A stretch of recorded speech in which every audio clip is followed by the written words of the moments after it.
کہ تقدیر کے جو عام عقیدے میں ہم تقدیر کہتے ہیں اس کے دو پہلو ہیں۔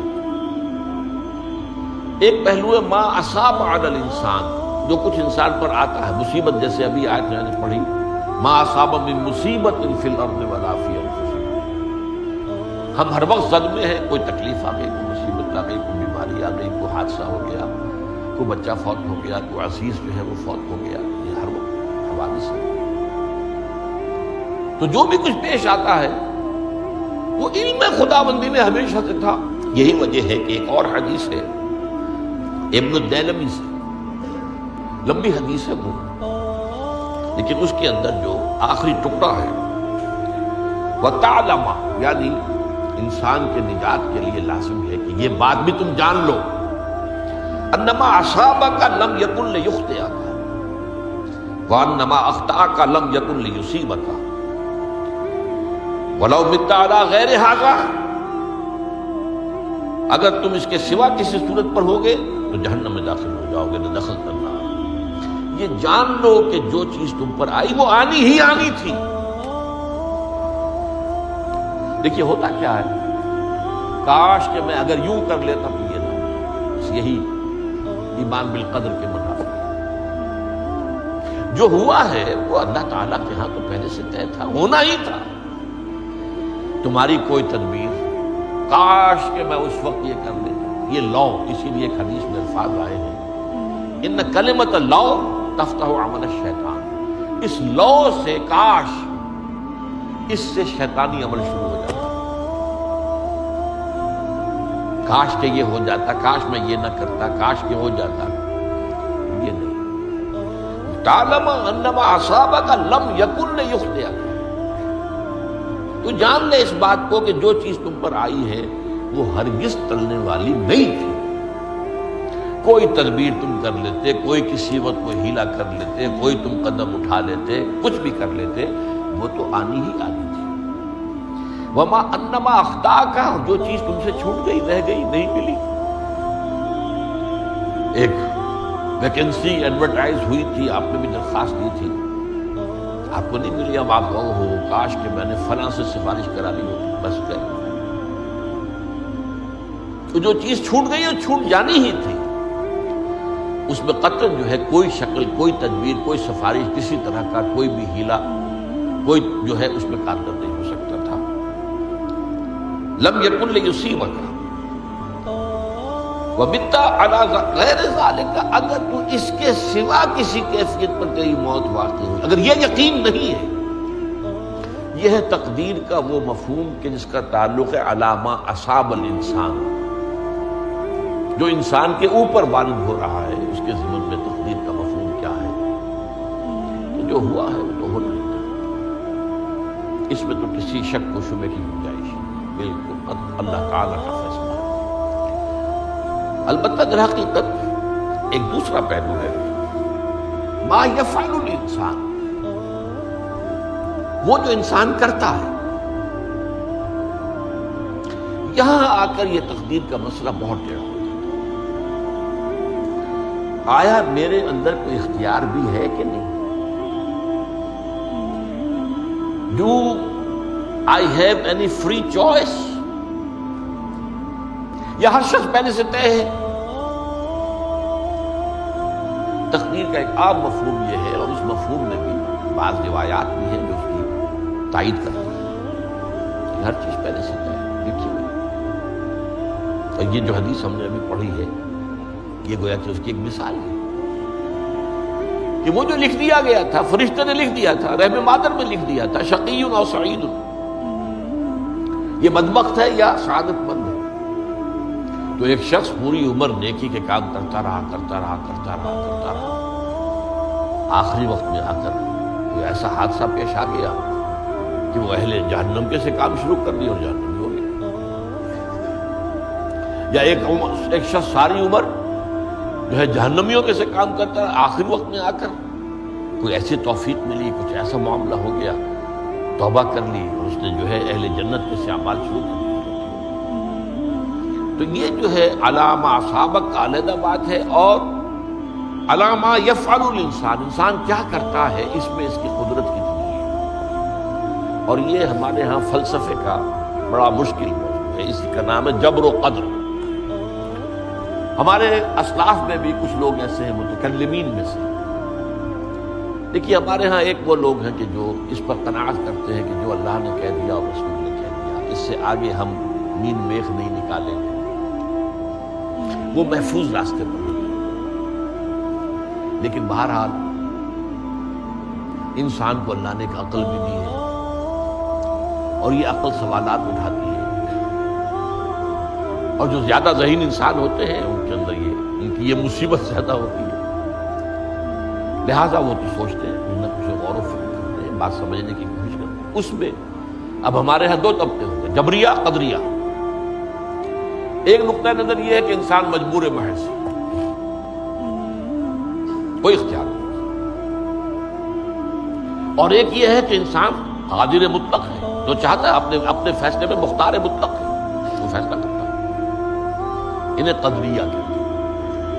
تو جبریہ اور قدریہ ان کی بحثیں ہمارے ہیں، یہ وہی تقدیر کا مسئلہ جو میں نے کہا تھا، بحثوں میں آ کر انہیں آج تک حل نہیں ہوا، حل ہو سکتا ہی نہیں۔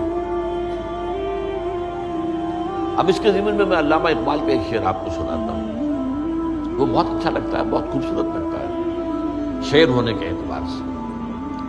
تقدیر کے پابند جمادات و نباتات، مومن صرف اللہ کے احکام کا پابند۔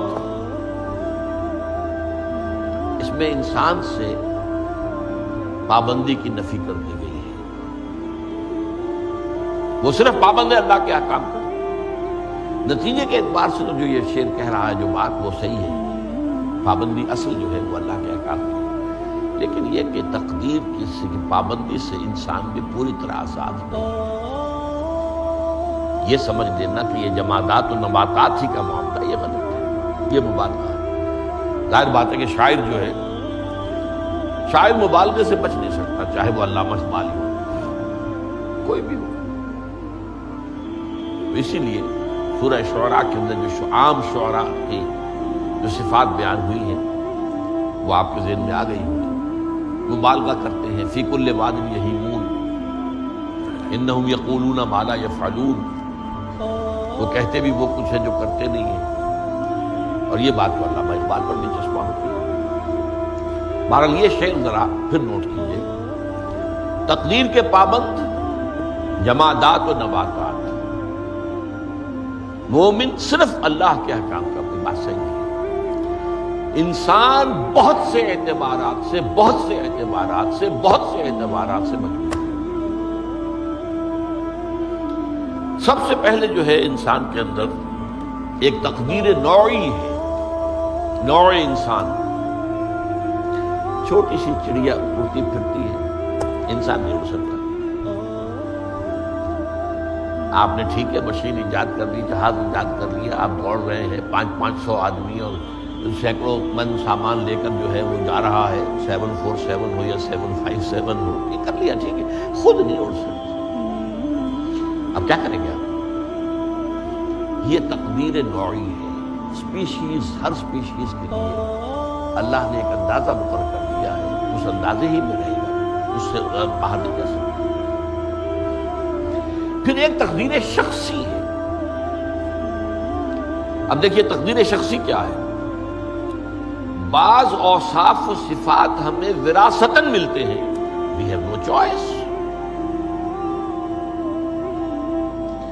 پہلے بھی یہ بات مانی جاتی تھی، آج جو ہے ذرا سائنٹیفک انداز میں ہم کہتے ہیں جینز میں چلا آ رہا ہے، وہ جینز کو بدل سکتا ہے۔ جو جینز بھی آپ کو ملے اپنے والدین کی طرف سے، وہ آپ کی شخصیت کا ظاہر بات ہے کہ فیصلہ کن طرز پر اس پر ڈال دیتے ہیں۔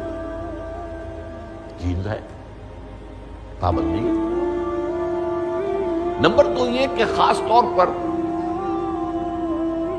جو گھر کا ابتدائی ماحول ہوتا ہے، ماں کی گود اور ابتدائی گہوارہ گھر کا، اس کے جو اثرات مرتسم ہو جاتے ہیں شخصیت کے اوپر، وہ بھی بڑے مستقل پختہ۔ ان دونوں چیزوں کو ضرب دے لیجیے، hereditary factors multiplied by environmental factors۔ اس سے مل کر ایک شے تیار ہوتی ہے جس کو قرآن کہتا ہے شاکلہ. قل کل یعمل علی شاکلتہ فربکم اعلم بمن هو اہدی سبیلا، سورہ بنی اسرائیل. شاکلہ کسے کہتے ہیں؟ شاکلہ شکل دینے والی شے. آپ کو لوہا ڈھالنا ہے، کوئی خاص پرزہ بنانا ہے، اس کا پہلے سانچہ بناتے ہیں.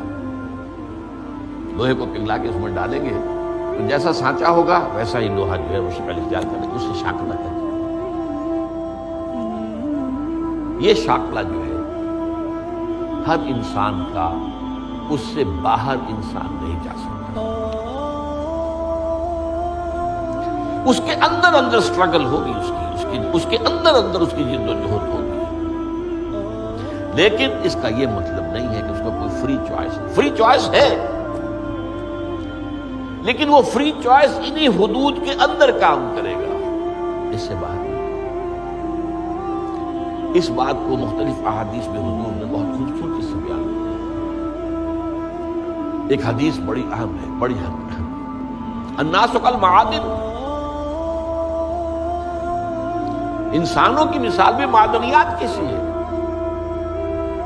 اب سونے کی معدنیات میں سے سونے کی جو اور ہے، اب پتہ نہیں اردو میں مجھے معلوم نہیں اور کا ترجمہ کیا کرتے ہیں عام طور پر، لیکن جانتے ہیں اور وہ کچی دھات جس سے کو صاف کر دیتے ہیں تو پھر وہ دھات جو ہے خالص شکل میں سامنے آ جاتی ہے. سونے کی اور سے سونا بنے گا، چاندی کی اور سے چاندی بنے گی، سونا تو نہیں بن سکتا. جتنا چاہے صاف کر وہ اور تو مستقبل. الناس کالمعادن خیارکم فی الجاہلیت خیارکم فی الاسلام. جو تم میں جاہلیت کے دور میں، پری اسلامک دور میں جو بہترین تھے، وہی اسلام میں آ کر بہترین ہوئے. وہ اور سونے کی تھی وہ صاف ہو گئی ہے، اور سونا جو ہے وہ نکھر کر خالص سونا بن کر آ گیا ہے. اسلام نے صاف کر دیا. وہ چاندی کی اور تھی، اسلام نے اس کو صاف کر دیا ہے، وہ نکھر کر چمکتا ہوا جو ہے وہ چاندی بن گئی. لیکن یہ کہ اذا فقہوا، البتہ پھر اس میں ایک اضافہ کیا انہوں نے، جبکہ ان کے اندر دین کا فہم داخل ہوتا ہے تو یہ کہ جو بہترین پہلے تھے وہی بہترین اب ہو. اسلام لانے سے پہلے بھی بہترین ابو بکر تھے، اسلام لانے کے بعد بھی بہترین ابو بکر تھے. حضور پر وحی سے پہلے بھی بہترین خاتون خدیجۃ الکبریٰ تھی، ایمان لانے کے بعد بھی بہترین خاتون خدیجۃ الکبریٰ. اور دوسری حدیث سنیے، عن ابی الدرداء رضی اللہ تعالی عنہ قال بینما نحن عند رسول اللہ صلی اللہ علیہ وسلم، اسی حال میں کہ ہم ایک روز ہم حضور کے پاس تھے، نتناکرون ما یکون، اور ہم سوچ رہے تھے کیا کیا کچھ پیش آنے والا ہے دنیا میں. اذ قال رسول اللہ صلی اللہ علیہ وسلم، جبکہ حضور نے ہم سے ایک بات کہی، بڑی غور سے سنیے. اذا سمعتم بجبل انزال عن مکانہ فصدقوه، اگر تم یہ سنو کہ کوئی پہاڑ اپنی جگہ سے ٹل گیا تو مان لینا. وَإِذَا سَمِعْتُمْ بِرَجُلٍ تَغَيَّرَ عَنْ خَلْقِهِ فَلَا تُصَدِّقُوهُ، اور اگر تم سنو کہ کوئی شخص جو ہے وہ اپنی